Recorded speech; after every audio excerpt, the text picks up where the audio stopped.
बिस्मिल्लाहिर्रहमानिर्रहीम। नाज़रीन मोहतरम अस्सलामु अलैकुम वरहमतुल्लाहि वबरकातुहू। नाज़रीन मोहतरम, अक्सर व बेशतर लोग हमसे ये बात मालूम करते हैं कि 5 रोज़ा नमाज तरावी या 10 रोज़ा, 12 रोज़ा, 15 रोज़ा नमाज तरावी का क्या शरई हुक्म है कि 5 रोज़ा नमाज तरावी अदा कर लेने के बाद बाकी के जो 25 या 24 दिन बचते हैं उसमें हमने नमाज तरावी नहीं पढ़नी होगी। इस हवाले से रहनुमाई फरमाए।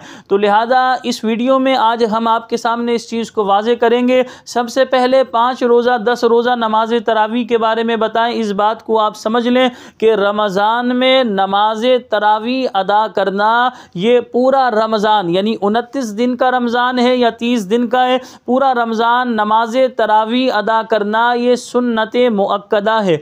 हर आकिल बालिग मुसलमान मर्दों औरत के लिए सुन्नत मुअक्कदा है। यानी जब हमारा दीन, हमारा मज़हब इस्लाम ये बात इरशाद फरमाता है कि पूरे रमज़ान नमाज तरावी अदा करना हर आकिल बालिग मुसलमान मर्द व औरत पर सुन्नत मुअक्कदा है, तो आप इसी जुमले में इस चीज़ को समझ गए होंगे कि अगर किसी ने 5 रोज़ा नमाज तरावी अदा की तो अब हमारा दीन तो ये कहता है कि पूरा रमज़ान नमाज तरावी अदा करना सुन्नत मुअक्कदा है। तो 5 दिन अदा कर लेने के बाद जो बाकी के 24 या 25 दिन बचते हैं तो उसमें अगर बंदा नमाज तरावी अदा नहीं करेगा तो शरई एतबार से गुनहगार होगा।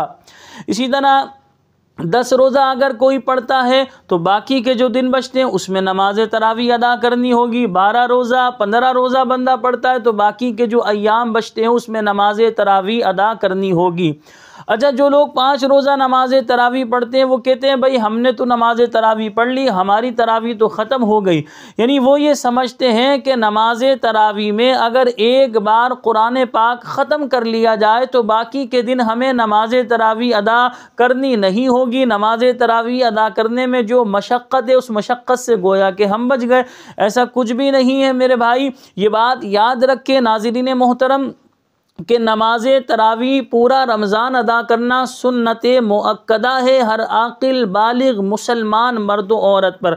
यहाँ पर मैं इस बात को भी हाईलाइट करूँगा कि लोग ये समझते हैं सिर्फ मर्द हजरात पर नमाज तरावी अदा करना सुन्नत मुअक्कदा है। घर की ख़वातीन मर्दों को मस्जिद भेज रही होती है जाइए नमाज तरावी अदा करने के लिए, यानी वो ये समझती हैं कि मर्द हजरात ही नमाज तरावी पढ़ेंगे। ऐसा नहीं है, ख़वातीन के लिए भी नमाज तरावी अदा करना ये सुन्नत मुअक्कदा है। माह रमज़ान में लोग तना तना के खाने बनाने में या खानों की डिशों की फरमाइशों में ही लगे हुए होते हैं। हमें ये बात सोचनी चाहिए, अल्लाह तबारक व तआला हम पर रहमतें नाजिल फरमाता है, बरकतें नाजिल फरमाता है, अल्लाह पाक हम पर इनाम फरमाता है। उस रब्बे करीम का हम शुक्र अदा करें कि उसने हमें माह रमज़ान की दौलत से, नेमत से सरफराज फरमाया। उस रब्बे करीम का शुक्र अदा करें, उस रब्बे करीम की इताअत व फरमा बरदारी करें, उस रब्बुल आलमीन के अहकाम को बजा लाएं जो हम पर एहसानात फरमा रहा है, करम नवाजियाँ फरमा रहा है, हमें नवाज रहा है, हमें नेमतें दे रहा है, हमें आसाइश व आराम दे रहा है। उस रब्बे जुल जलाल की बात को हम माने, नमाज तरावी अदा करें। तो मर्द हजरात पर भी नमाज तरावी पढ़ना सुन्नत मुअक्कदा है। इसी तरह ख़वातीन के लिए भी नमाज तरावी सुन्नत मुअक्कदा है। और ये बात भी याद रखें कि 5 रोज़ा नमाज तरावी अदा कर लेने के बाद रमज़ान के जो बाकी के अय्याम मसलन 24 या 25 दिन बचते हैं उसमें भी आपने नमाज तरावी अदा करनी होगी। अब ये सवाल भी हमसे किया जाता है कि 5 रोज़ा नमाज तरावी जायज़ है, तो याद रखें अगर 5 रोज़ा नमाज तरावी का कहीं एहतमाम किया गया है और वहाँ कुरान मजीद पढ़ाने वाले या जो नमाज तरावी पढ़ाएंगे उन्हें सही तरीके से तरावी पढ़ाना आती है, यानी कुरान भी सही पढ़ते, नमाज भी सही पढ़ाते, तो ये 5 रोज़ा नमाज तरावी का एहतमाम करना शरई एतबार से जायज़ है। और अगर इस 5 रोज़ा नमाज तरावी में वो जल्दबाजी इस तरह करते हैं कि क्योंकि 5-5 6-6 सिपारे पढ़ने होते हैं तो लिहाजा वो जल्दबाजी में कुरान पाक को के हुरूफ को चबा जाते हैं, कुरान पाक को दुरुस्त तरीके से नहीं पढ़ते, तो इस तरह कुरान का ये मजाक उड़ाना है, कुरान की बेहुरमती है। इस तरह 5 रोज़ा नमाज तरावी पढ़ना शरई एतबार से जायज़ नहीं है।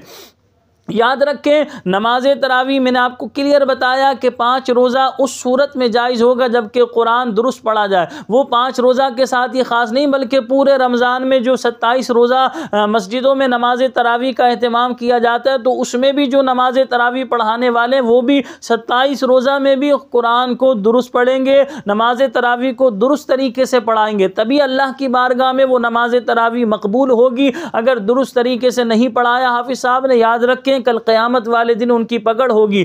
तो लोग वाह वाह के लिए इस तरह कर रहे होते हैं कि भाई लोग शाबाशी देंगे, थपकी देंगे। क्या वाह हाफिज़ साहब आपने कमाल कर दिया कि 20 मिनट के अंदर पूरी नमाज तरावी आपने ख़त्म कर दी, 40 मिनट में आपने नमाज तरावी से हमारी जान छुड़ाई, वाह आपने क्या कमाल किया। लोग थपकियाँ देंगे, लोग शाबाशी देंगे और सीने से लगाएंगे। तो इस तरह हाफिज़ कुरान को चाहिए लोगों की थपकियाँ हासिल करने से बचें, अल्लाह रब्बुल आलमीन की तरफ नजर करें। यानी अल्लाह तबारक व तआला मुझे मुलाहजा फरमा रहा है, मैं कुरान का हक अदा नहीं कर रहा, मैं कुरान सही नहीं पढ़ रहा। अगर मैं दुरुस्त तरीके से कुरान नहीं पढ़ूंगा तो याद रखें कुरान कल क़यामत वाले दिन शफाअत नहीं बल्कि उल्टा हमें पकड़ लेगा कि तुमने हमारा हक अदा नहीं किया। तो लिहाजा कुरान को दुरुस्त तरीके से पढ़ें और लोगों की थपकियों, वाह वाह और इज्जत व शोहरत से अपने आप को बचाइए। इज्जत व जिल्लत सब अल्लाह ताला के दस्ते कुदरत में है। कुरान को दुरुस्त तरीके से पढ़ें ताकि नमाज तरावी अल्लाह की बारगाह में मकबूल हो। तो आज की वीडियो में हमने आपके सामने इस चीज़ को वाज़े कर दिया कि 5 रोज़ा, 10 रोज़ा, 12, 15 रोज़ा या 20 रोज़ा नमाज तरावी का एहतमाम करना ये शरन जायज़ है, जबकि दुरुस्त कुरान पढ़ा जाता हो। लेकिन इतने दिन पढ़ लेने के बाद बाकी के अय्याम में आप बरी ज़िम्मा हो जाए, ऐसा नहीं है। आपने बाकी के अय्याम में भी नमाज तरावी अदा करनी होगी। और ये बात भी याद रखें, जिस तरह मर्दों के लिए नमाज तरावी सुन्नत मुअक्कदा, इसी तरह ख़वातीन के लिए भी नमाज तरावी सुन्नत मुअक्कदा है। मेरे भाइयों दोस्तों, आज की वीडियो आपको बेहद पसंद आई होगी। आपसे छोटी सी गुजारिश करेंगे कि आपने अभी तक हमारे चैनल को सब्सक्राइब नहीं किया तो चैनल को सब्सक्राइब कर लीजिए, वीडियो को लाइक और शेयर ज़रूर कीजिएगा। हमें अपनी दुआओं में याद रखिएगा। मिलते हैं अगली वीडियो में, तब तक के लिए हमें इजाज़त दीजिए। अस्सलामु अलैकुम व रहमतुल्लाहि व बरकातुहू।